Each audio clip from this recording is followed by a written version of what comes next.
So you've probably read, heard, or most likely noticed on your own that the Star Wars original trilogy takes heavy inspiration from hundreds of different sources.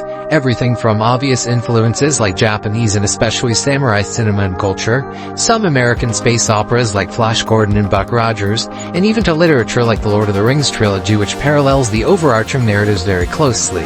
It also took heavy inspiration from a lot of ancient mythology, especially surrounding the Force, some from medieval, some Roman, and some Greek, but it doesn't just pull from the pages of other stories. So much of Star Wars comes from history books as well, both more recent but also ancient history, and that isn't even mentioning what may be the most important and most impactful, the writing of Joseph Campbell, whose work on story and narrative has influenced millions of different stories. Star Wars is just one very direct example. It would be hard to argue that Star Wars is completely original. Like almost every story ever told, it's based on existing literature. It is the known unknown, a story that we're all familiar with that has been reimagined and retold in its own context, in its own world, and in its own way. I think it really is remarkable how George Lucas, and all of his collaborators for that matter, were able to make this story work.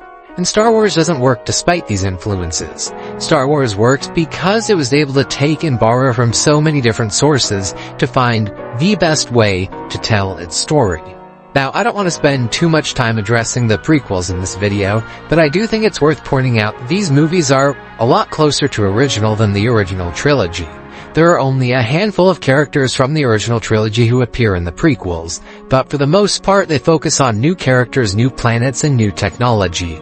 There are new storylines, and if you look at traditional storytelling and narrative beats, these movies went completely off the reservation. Think about a typical love story, and I bet you it doesn't end like this. There's no real redemption at the end of the trilogy, no real lessons learned, just the only heroes we know who survived going off into exile. Love them or hate them, the prequels were different, and although it would be easy to argue that some of the biggest problems that came from the prequels arose from this unique storytelling approach, I think it's really cool to see what happens when a very creative person is given near unlimited power to tell what kind of a story that he wants to tell. But I'm getting sidetracked. What I really want to discuss today are the modern Star Wars films, both the sequel trilogy and the standalone anthology films. And I want to ask, for how long are they going to be sustainable?